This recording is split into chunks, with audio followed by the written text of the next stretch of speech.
नमस्कार दोस्तों, सर जी क्लासेस में आपका स्वागत है। तो हम लोग इम्पोर्टेंट जीएस क्वेश्चन देख रहे थे, यानी कि जनरल साइंस के जो भी क्वेश्चंस आपके हैं, जो कि एसएससी जे और सीएचएसएल के लिए इम्पोर्टेंट है, तो वो हम लोग देख रहे थे। तो इससे पहले हम लोगों ने इसके सेट 4 अप हमने ऑलरेडी कंप्लीट कर दिया है। जो 4 सेट्स आपके हैं, तो हमने उसका अलग से प्लेलिस्ट भी बना दिया है। आपको डिस्क्रिप्शन बॉक्स में लिंक मिल जाएगा, तो वहाँ से जाके आप लोग सारे वीडियोज़ को देख सकते हैं। और इसके पहले भी हमने साइंस का सीरीज स्टार्ट किया हुआ है, जिसमें कि हमने बायोलॉजी आपका पूरा फिनिश करा दिया है। और उसका पीडीएफ भी आपको मिल जाएगा डिस्क्रिप्शन बॉक्स में, आप लोग वहाँ से जाके उसको बाय कर सकते हैं और तैयारी करते रहिए। और इसके बाद हम केमिस्ट्री भी आपका स्टार्ट कर देंगे बहुत ही जल्द। और इसके पहले भी हमने इकोनॉमिक्स का जो पोर्शन है वो भी कंप्लीट कर दिया, उसका भी पीडीएफ हमने प्रोवाइड कर दिया है। और साथ में हम ज्योग्राफी भी पोर्शन आपको कवर कर रहे हैं। तो इन सभी लेक्चर्स का हमने सेपरेट से प्लेलिस्ट बना दिया है, तो आप लोग डिस्क्रिप्शन बॉक्स में देखना, आपको वहाँ पे लिंक मिल जाएगा सारे वीडियोस का, तो आपको कोई प्रॉब्लम नहीं होगी वीडियोस को फाइंड करने में। तो आप देखिए, हम लोग बात करते हैं आज की क्लास का। तो आज जो है हम लोग इसमें देखेंगे, आगे का सीरीज को कंटिन्यू करते हुए सेट नंबर 5 देखेंगे। तो चलिए स्टार्ट करते हैं। तो यहाँ पे देखिए, क्वेश्चन नंबर 61 है। अब तक हम लोगों ने 60 क्वेश्चन डिस्कस कर लिया है। क्वेश्चन देखिए है कि dash is another name for white blood cells, यानी कि डब्ल्यूबीसी का अदर नेम क्या होता है। तो देखिए, ये चीज़ मैंने आपको बायोलॉजी वाले सेक्शन में आपको बताया था। बायोलॉजी यदि आपने देखा होगा मेरा लेक्चर, उसमें तो मैंने आपको जो ब्लड के जो भी कंपोनेंट्स होते हैं, तो वो उसमें से आपको जैसे कि डब्ल्यूबीसी भी ये होता है। तो इसका जो अदर नेम है, जो हम लोग इसको दूसरे नाम से बोलते हैं, तो वो ल्यूकोसाइट्स होती है। तो ये इसको हम लोग बोलते हैं वाइट ब्लड सेल्स, इसको बोलते हैं हम लोग। तो इसका देखिए राइट आंसर क्या हो जाएगा, ऑप्शन 3 इसका हो जाएगा। अब देखिए, जो डब्ल्यूबीसी है, तो इसके और भी फर्दर इसके टाइप्स होते हैं इसके।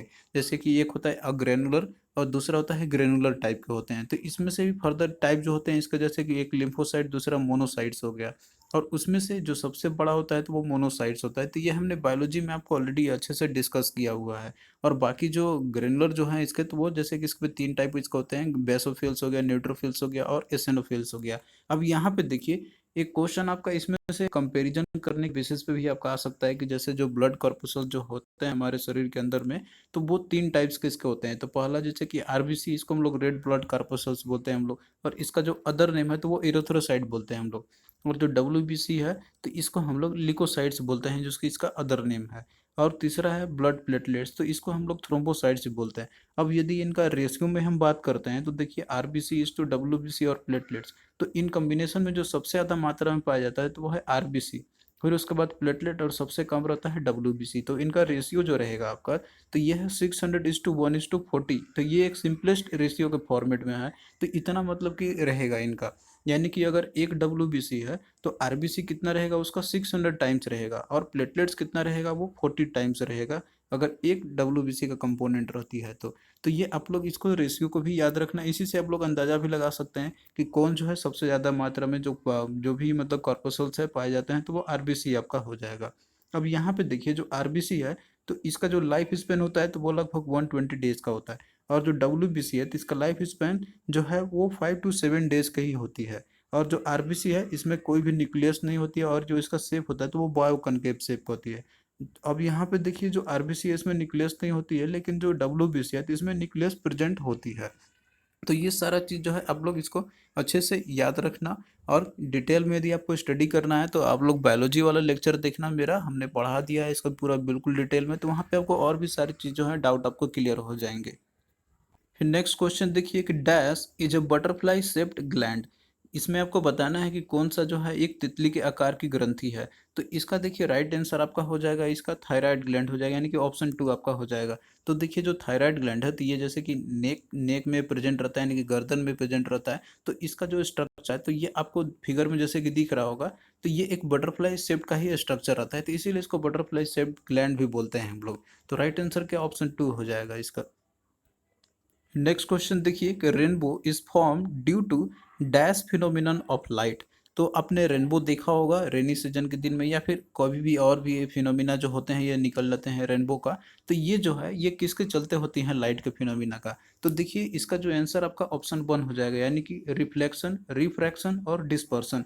तो ये तीनों फिनोमिना के चलते जो है रेनबो की फॉर्मेशन होती है। अब यहाँ पे देखिए जब रेनबो जब भी फॉर्मेशन होती है तो इसमें 7 कंपोनेंट ऑफ कलर्स होते हैं। तो ये आपको सीरीज में याद रखना होगा, आपको इसी सीरीज में आप लोग याद रखना है इसको, आप टर्म या विबग्योर याद रखना है। इसी से ही आपको क्वेश्चन घुमा फिरा के इसमें से देते रहते हैं, आपके किस टाइप से पूछेंगे तो वो हम आपको यहाँ पे बता रहे हैं। सबसे पहले आप लोग कलर याद रखना कि ये जो कलर रहते हैं आपके, तो ये जैसे इसमें कौन कौन रहेंगे, तो पहला भी से वॉयलेट हो गया, आई से हो गया इंडिगो, बी से हो गया ब्लू, और जी से ग्रीन हो गया, वाई से येलो हो गया, और ओ से ऑरेंज, और आर से रेड हो गया। अब इसमें से देखिए क्वेश्चन आपका बहुत सारे टाइप्स इसमें पूछा जाता है कि जैसे कौन सा कलर है कि जो इसमें से मतलब कि लिस्ट डिविएट होता है। तो आप यहाँ पे देख सकते हैं कि जो रेड कलर जो है तो वो लिस्ट डिविएशन इसको होती है। और वहीं पे यदि हम बात करते हैं कि जैसे वॉयलेट कलर का है, तो वॉयलेट कलर है तो ये सबसे ज़्यादा डेविएशन इसकी होती है। और इस तरीके से क्वेश्चन आपसे इसमें किसी भी तरह से पूछे जा सकते हैं आपके। नेक्स्ट क्वेश्चन देखिए कि an apparatus for generation of atomic energy is. अब यहाँ पे देखिए एटॉमिक एनर्जी जनरेशन की बात कही जा रही है, यानी कि जो परमाणु ऊर्जा जो पैदा हम लोग करते हैं, तो ये एक apparatus कौन सा एक अरेंजमेंट है इसका। तो देखिए इसका एक आपसे न्यूक्लियर रिएक्टर के बारे में ही ये पूछा जा रहा है इसमें। तो इसका राइट आंसर क्या हो जाएगा, ऑप्शन 3 हो जाएगा, रिएक्टर हो जाएगा। हालांकि इसको nuclear reactor atomic energy generate करने के लिए हम लोग रिएक्टर का यूज़ करते हैं हम लोग, कि जिसमें कि बहुत सारी ये इस तरह के अरेंजमेंट रहते हैं जहाँ पे रेडियो एक्टिव सब्सटेंस जो रहते हैं तो उनका हम लोग एज ए फ्यूल के रूप में यूज़ करते हैं। और उसी से ही जैसे कि न्यूक्लियर फ्यूजन रिएक्शन कराई जाती है और फिर उनसे हम लोग जनरेट करते हैं एटॉमिक एनर्जी, जिसका कि ये बॉम्ब में एटॉमिक बॉम्ब में यूज़ की जाती है वहाँ पे। तो इसमें आपको बस ये पूछा गया ऑपरेटर्स का नाम क्या है, तो उसको वो रिएक्टर बोला जाता है। तो ये रिएक्टर का आपको एक डायग्राम यहाँ पे दिखाया गया है बेसिकली। फिर नेक्स्ट क्वेश्चन देखिए कि an areas that consist of terrestrial marine and coastal ecosystem is called. यानी कि एक ऐसा एरिया कि जिसमें टेरेस्ट्रियल भी हो, मैरीन भी हो और कोस्टल इकोसिस्टम, ये सारे चीज एक साथ हो, तो उसको हम लोग क्या बोलते हैं। तो इसमें देखिए आपका दिया हुआ है sanctuary, national park, biosphere reserve और वाइल्ड लाइफ सेंचुरी। तो इसका देखिए राइट आंसर ऑप्शन 3 हो जाएगा, बायोस्फीयर रिजर्व हो जाएगा। तो जो बायोस्फीयर रिजर्व होते हैं तो इसमें आपको सारे कंपोनेंट आपको देखने को मिलेंगे, टेरेस्ट्रियल, मैरीन और कोस्टल इकोसिस्टम। तो आप यहाँ पे फिगर में आप देख सकते हैं एक बायोस्फीयर रिजर्व के बारे में यहाँ पे, कि जैसे आपको इसमें वाटर कंपोनेंट, मैरीन कंपोनेंट हो गया, इसके साथ में जो कोस्टल हो गया और जो लैंड जो इकोसिस्टम होते हैं, तो ये तीनों टाइप का कॉम्बिनेशन आपको देखने को मिलेंगे। और जो बायोस्फीयर होता है तो ये एक लार्जर एरिया होता है कि जिसके अंदर में सभी कंपोनेंट आपको इन्वायरमेंट के आपको देखने को मिलेंगे। तो इस तरीके से देखिए जो बायोस्फीयर है तो इसको जब रिजर्व बनाया जाता है तो इसको जोन में बांट दिया जाता है। तो इसमें देखिए पहला होता है कोर जोन, दूसरा बफर जोन और तीसरा होता है ट्रांजिशन जोन। तो इनमें सब तरह की एक्टिविटी जो रहते हैं वो अलग अलग करने की अनुमति दी जाती है। जैसे कोर जोन यहाँ पे जो है तो इसमें केवल लिमिटेड एक्टिविटीज़ को छोड़ के बाकी और इसमें कोई भी चीज़ करने नहीं दी जाती है। हालांकि इसमें ये रहता है कि इसमें कोई भी जो है मतलब कि काम करने नहीं भी दिया जाता है कोई कोई केसेस में, यानी कि ये पूरी तरह से प्रोहिबिटेड एरिया रहता है। और जो बफर जोन हो गया तो इसमें जैसे कि कुछ शर्तों के साथ कुछ एक्टिविटीज इसमें करने दी जाती है। और बाकी जो ट्रांजिशन जोन है तो इसमें क्या है कि आप लोग जैसे रहने के लिए भी व्यवस्था रहती है या फिर और भी जो एग्रीकल्चर एरियाज रहते हैं तो वो सारे सभी चीज़ इसमें अलाउ किए जाते हैं विथ सम रेस्ट्रिक्शन के साथ में। तो इस तरीके से बायोस्फीयर रिजर्व जो रहते हैं या जोन रहते हैं तो उनको बांटा जाता है। अब यहाँ पे जो क्वेश्चन वही पूछा गया था कि जिसके अंदर में टेरेस्ट्रियल, मैरीन और कोस्टल इकोसिस्टम सारे प्रेजेंट है, तो आपका क्या हो जाएगा, बायोस्फीयर रिजर्व। आपका राइट आंसर 3 हो जाएगा। नेक्स्ट क्वेश्चन देखिए कि the rate at which the position of an object changes is called. यानी कि जिस दर से वस्तु अपना स्थान बदलता है तो उसे हम लोग क्या कहते हैं। तो इसको देखिए हम लोग वेलोसिटी बोलते हैं। तो राइट आंसर इसका क्या हो जाएगा, ऑप्शन 3 हो जाएगा। अब सपोज कीजिए कोई ऑब्जेक्ट है आपका यहाँ पे, तो एक समय जैसे कि ये इस डायरेक्शन में चला, अब यहाँ पे क्या कर रहा है, अपना पोजीशन ये बदल के इधर आ गया। तो ये आपका क्या हो रहा है यहाँ पे, जैसे इस ये टर्म इसको बोलते हैं हम लोग वेलोसिटी बोलते हैं हम लोग। अब लेकिन यहाँ पे एक टर्म आपका दिया हुआ है मोशन। तो मोशन हम लोग बोलते हैं कि जैसे वो कोई अपना चल रहा है, कोई भी ऑब्जेक्ट है वो चल रहा है, कंटिन्यू चलते रह रहा है लेकिन अपना पोजीशन नहीं चेंज कर रहा है, तो वो उसको बोलेंगे हम लोग वो मोशन में है। लेकिन वेलोसिटी उसमें कब होगी, कि जब वो अपना पोजीशन को चेंज करे। तो इसीलिए क्या आपका हो जाएगा यहाँ पे राइट आंसर ऑप्शन 3 हो जाएगा। अब इसमें देखिए टेंशन भी आपका दिया हुआ है पहला वाले में। तो टेंशन का इसका हिंदी में दिया हुआ है खिंचाव। जैसे कि कोई भी ऑब्जेक्ट है यदि हम उसमें जैसे कि उसमें हम लोग कंप्रेशन करते हैं या फिर उसको खींचते हैं हम लोग, तो उसमें टेंशन तो उसमें आएगा ही आएगा। फिर उसमें बाद फिर अगला ऑप्शन इसमें दिया आपका फ्रिक्शन का दिया हुआ है। तो फ्रिक्शन देखिए हम लोग बोलते हैं कि जैसे वो रेजिस्टेंस फोर्स जो आपको एक्ट करता है जब भी कोई बॉडी जो आपस में एक अगर आप जब भी कोई दो बॉडी जो है अगर आपस में एक दूसरे के संपर्क में यदि आते हैं तो वहाँ पे वो जो फ्रिक्शनल फोर्स जो लगती है तो उसी को बोलते हैं हम लोग फ्रिक्शन बोलते हैं। फिर नेक्स्ट क्वेश्चन देखिए कि अ डिवाइस कि which is use to detect the electric charge is called an, यानी कि वो डिवाइस का नाम क्या है कि जिसका हम लोग यूज करते हैं इलेक्ट्रिक चार्ज को डिटेक्ट करने के लिए। तो इसका देखिए राइट आंसर क्या हो जाएगा, ऑप्शन 3 हो जाएगा, इलेक्ट्रोस्कोप हो जाएगा। तो यहाँ पे आप फिगर में आप देख सकते हैं इलेक्ट्रोस्कोप का एग्जाम्पल है कि जैसे ही हम इसको यदि हम फील्ड के नज़दीक में यदि हम लोग लाते हैं तो इसका जो मीटर जो रीडिंग होता है तो वो डिफ्लेक्ट करना शुरू कर जाता है। तो इसी से हम लोग आइडेंटिफाई कर लेते हैं कि ये जो है मतलब कि इलेक्ट्रिक रीजन में इलेक्ट्रिक जो चार्ज है वहाँ पे फ्लो हो रही है। तो इससे हम लोग अंदाज़ा लगा लेते हैं। तो इसका राइट आंसर क्या हो जाएगा, ऑप्शन 3 हो जाएगा। अब इसमें देखिए जो टेलीस्कोप दिया आपका, तो टेलीस्कोप का यूज हम लोग करते हैं जैसे टेरेस्ट्रियल जो बॉडीज होते हैं जो दूर की चीज़ होते हैं उनको देखने के लिए हम लोग यूज़ करते हैं। और माइक्रोस्कोप हो गया कि हम लोग जैसे कि माइक्रो ऑर्गेनिजम्स को देखने के लिए यानी कि जो सूक्ष्म जीव होते हैं उनको देखने के लिए हम लोग यूज़ करते हैं। नेक्स्ट क्वेश्चन देखिए कि विच acid is used in batteries. तो देखिए जो बैटरीज होते हैं तो हालांकि ये सेल्स और बैटरीज दो तरह के आपके होते हैं इसमें। तो बैटरी जो है इसमें तो इसमें जो एसिड जो यूज़ की जाती है तो वो आपका यूज होता है सल्फ्यूरिक एसिड हम लोग इसमें यूज़ करते हैं। तो बस आपको याद ही रखना है इसमें। तो राइट आंसर क्या, ऑप्शन 3 इसका हो जाएगा। नेक्स्ट क्वेश्चन देखिए कि temperature at which water vapour in the air changes to liquid state is called, यानी कि इसमें आपसे पूछा जा रहा है कि तापमान जिस पर वायु में जो जल वाष्प जो रहता है वो तरल अवस्था में हो जाता है तो उसको हम लोग क्या बोलते हैं। तो इसको देखिए हम लोग ड्यू पॉइंट बोलते हैं। तो इसका राइट आंसर ऑप्शन 3 आपका हो जाएगा। यानी कि ड्यू पॉइंट एक वो पॉइंट है कि जिसमें कि एयर में जो मॉइस्चर रहते हैं तो उसकी क्वांटिटी के बारे में बताया जाता है कितना मॉइस्चर प्रेजेंट है। तो अब यहाँ पे वाटर वेपर को किसमें बदलने की बात कही जा रही है, लिक्विड स्टेट में। तो लिक्विड स्टेट में जैसे मॉइस्चर ही रहता है आपका वहाँ पे तो उसी से हम लोग इसको आइडेंटिफाई कर लेते हैं।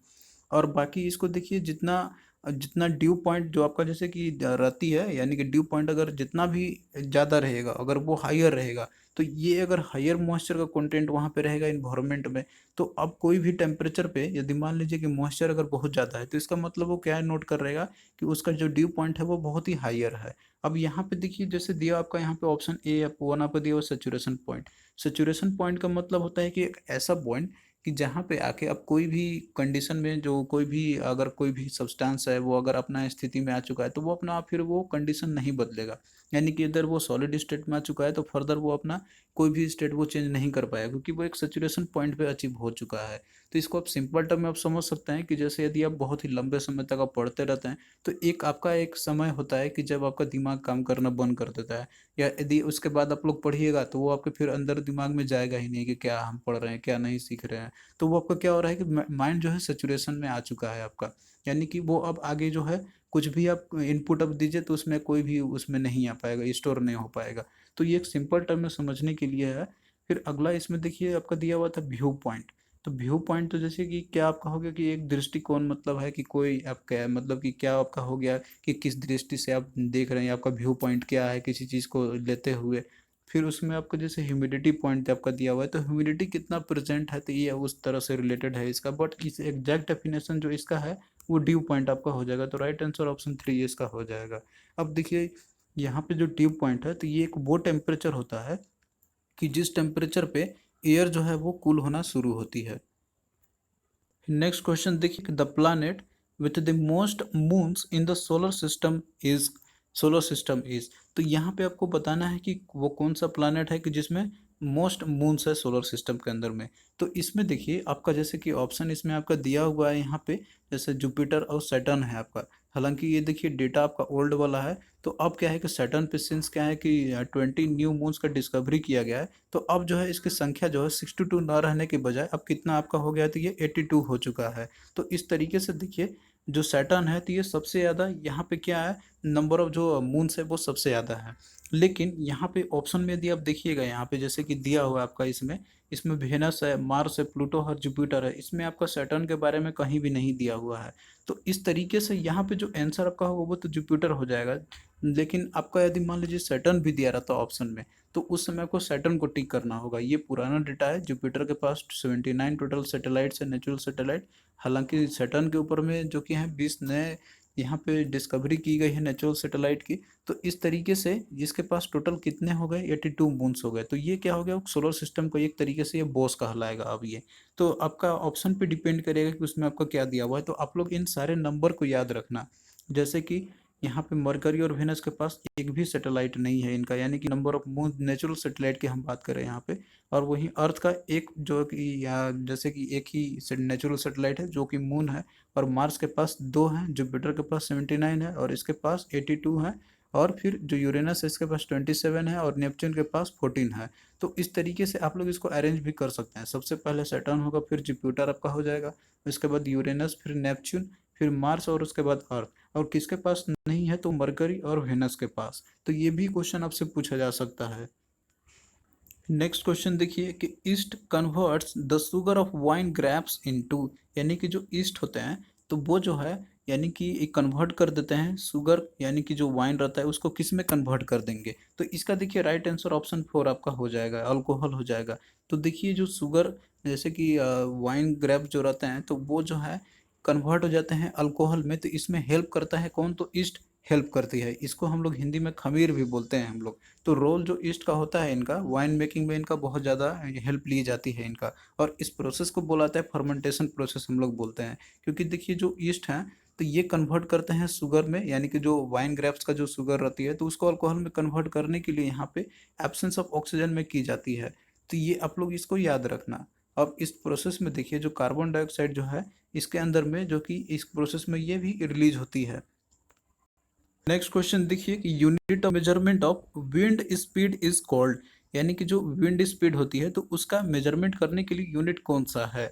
तो इसमें देखिए ऑप्शन आपका दिया हुआ है, कैंडेला दिया हुआ है, टी स्पून दिया हुआ है, नॉटिकल दिया हुआ है और नॉट दिया हुआ है। तो देखिए जो यूनिट होता है विंड स्पीड को मेजरमेंट करने के लिए तो इसके ये सारे यूनिट होते हैं। जैसे कि माइल्स पर आवर हो गया, एक नॉट भी होता है, माइल्स पर सेकेंड हो गया, फीट पर सेकेंड और किलोमीटर पर आवर आपका हो गया। तो ये सारे इसका यूनिट होते हैं। तो इसमें आपका दिया हुआ है नॉट। तो यही आपका क्या हो जाएगा, राइट आंसर हो जाएगा। अब देखिए यहाँ पे एक डेटा आप लोग याद रखना, एक नॉट बराबर होता है 1.852 किलोमीटर पर आवर होता है। यदि आपको किलोमीटर में चेंज करने के लिए दे दिया जाए कि एक नॉट बराबर कितना होगा तो ये 1.852 किलोमीटर पर आवर हो जाएगा। अब यहाँ पे देखिए जो नॉटिकल आपका दिया हुआ है तो ये नॉटिकल भी एक तरीके से एक ये भी क्या है, एक मेजरमेंट करने के लिए भी यूनिट ही है एक तरीके से ये। लेकिन ये हम लोग अर्थ के सरकमफेरेंस के रिस्पेक्ट में इसका यूज करते हैं। नेक्स्ट क्वेश्चन देखिए कि a basic structural component of plant cell wall is. अब यहाँ पे क्वेश्चन आपसे थोड़ा सा इसमें पूछा जा रहा है इस तरीके से कि जो बेसिक स्ट्रक्चर कंपोनेंट होता है प्लांट सेल वॉल का तो वो किसके थ्रू वो बना रहता है। तो जैसे कि आप जानते हैं कि यदि आपने अच्छे से देखा होगा प्लांट सेल का और उसके जो सेल वॉल जो भी रहते हैं तो वो स्ट्रक्चर यदि आपने अच्छे से देखा होगा वहाँ पे, तो जो एक प्लांट सेल है तो इसमें जो आउटर जो इसके कवरिंग जो रहते हैं तो वो एक सेल वॉल से रहती है जो कि सेलुलोज से वो बना हुआ रहता है। और सेल वॉल के चलते ही है जो ये एक डिफरेंशिएट हम लोग करते हैं प्लांट सेल और एनिमल सेल के बीच में। और दूसरा होता है इसके अंदर में वैक्यूल्स का प्रेजेंट होना। तो प्लांट सेल में जो वैक्यूल्स होते हैं तो वो ऑलमोस्ट जो है इंटायर जो प्लांट सेल होते हैं उसको कवर किए रहते हैं। और एनिमल सेल में जो वैक्यूल होते हैं वो ऑलमोस्ट एब्सेंट ही रहते हैं, या फिर वो ना के थोड़ा बहुत रहते भी हैं और नहीं भी रहते हैं तो वो एक ना के बराबर रहते हैं। तो इसमें देखिए जो सेल वॉल जो बना रहता है प्लांट का, जो कि इसी का एक बेसिक कैरेक्टरिस्टिक होता है, तो वो सेलुलोज का बना रहता है। तो इसलिए देखिए राइट आंसर इसका क्या हो जाएगा, ऑप्शन 3 सेलुलोज हो जाएगा। और बाकी देखिए इसमें आपका दिया हुआ है क्लोरोप्लास्ट। तो क्लोरोप्लास्ट ये लीफ के अंदर में प्रेजेंट रहती है, जो कि ये पिगमेंट होते हैं, ग्रीन पिगमेंट होते हैं जो सोलर रेडिएशंस को एब्जॉर्ब करते हैं कार्बन डाइऑक्साइड के प्रेजेंस में। यह है कि जो ये इन सारे कंपोनेंट के चलते जो फोटोसिंथेसिस का प्रोसेस होती है। नेक्स्ट क्वेश्चन देखिए कि when red litmus paper is immersed in a base the red litmus paper turns to dash colour. अब यहाँ पे आप लोग ध्यान से देखना, इसमें दिया जा रहा है आपका कि जो रेड लिटमस पेपर है इसको हम लोग किस में इमर्स कर रहे हैं, बेस में इमर्स कर रहे हैं। तो जो रेड लिटमस पेपर हो तो किस में चेंज हो जाएगा। तो यहाँ पे आपको बेस की प्रॉपर्टी ही एक सिंपल लाइन में पूछी जा रही है। तो बेस का प्रॉपर्टी क्या होता है कि ये रेड लिटमस पेपर को ब्लू लिटमस पेपर में ये चेंज कर देता है। तो इसका देखिए राइट आंसर क्या आपका हो जाएगा, ऑप्शन 2 यानी कि ब्लू हो जाएगा। अब यहीं पे देखिए ऑप्शन में सॉरी यहाँ पे आपका ये पूछता कि जैसे अगर हम लोग अगर बेस का जहाँ पे एसिड आपका दिया रहता है तो वहाँ पे आपका रहेगा ब्लू लिटमस पेपर रहेगा, उसको हम लोग इमर्स करते हैं तो वो किस में चेंज होगा, तो रेड में आपका चेंज कर देगा। तो आपको दोनों तरीके से पूछा जा सकता है क्वेश्चन, तो ये आप लोग याद रखना। फिर नेक्स्ट क्वेश्चन देखिए कि the law of definite composition was proposed by, यानी कि जो निश्चित संरचना का जो कानून है तो ये किसके द्वारा प्रस्तावित प्रस्तावित किया गया था। तो देखिए ये जो है लॉ ऑफ डिफिनिट कंपोजिशन तो है, ये जोसेफ प्रोस्ट के द्वारा ये कब प्रपोज किया गया था। तो देखिए जो लॉ ऑफ जो डिफिनिट जो कंपोजिशन है, तो इसमें ये बताया जाता है कि जो कोई भी केमिकल कंपाउंड होता है तो उसका जो कंपोजिशन जो होता है तो वो हमेशा क्या रहेगा, वो डिफिनिट में ही रहेगा। जैसे कि H2O का ही एक एग्जांपल आप ले लीजिए, तो जब आप लोग इसका रेशियो निकालिएगा तो H2O है तो वो 2 रहेगा, और ऑक्सीजन आपका है तो वो 16, तो 2:16 हो गया आपका। अब उसको सिंपलेस्ट रेशियो में लिखेंगे हम लोग तो वो हमेशा 1:8 के फॉर्म में ही रहेगा। तो कंपाउंड चाहे कैसा भी रहे आपका कंपोजिशन, वो कैसा भी रहे केमिकल कंपाउंड का, लेकिन उनका जो रेशियो रहेगा सिंपलेस्ट रेशियो, तो वो हमेशा क्या रहेगा, वो डिफिनिट ही रहेगा। तो ये दिया गया था जोसेफ प्रोस्ट के द्वारा। तो आई होप कि आप लोग जो भी क्वेश्चन हमने आपको बताया आपको समझ में आ गया होगा। तो देखिए इसी तरीके से बाकी हम आपके और भी जो जनरल साइंस के जो क्वेश्चन है वो हम लोग इसी तरीके से करते चलेंगे। तो आप लोगों से एक ही रिक्वेस्ट है कि आप लोग वीडियो को अधिक से अधिक शेयर कीजिए। हम तो यहाँ पे क्वेश्चन के थ्रू कंप्लीट तो करा ही रहे हैं, और साथ में आपको डिटेल में जो कि अलग से करा भी रहे हैं आपका साइंस का। जैसे कि हमने बायोलॉजी का आपका ऑलरेडी फिनिश कर दिया, इसके बाद केमिस्ट्री हम स्टार्ट करेंगे, और इसके बाद फिर हम लोग फिजिक्स का भी स्टार्ट कर देंगे। तो आपका साइंस का पूरा अल्टीमेट तैयारी यहीं से हो जाएगा। तो चलिए दोस्तों फिर मिलते हैं नेक्स्ट वीडियो में, तब तक के लिए बाय।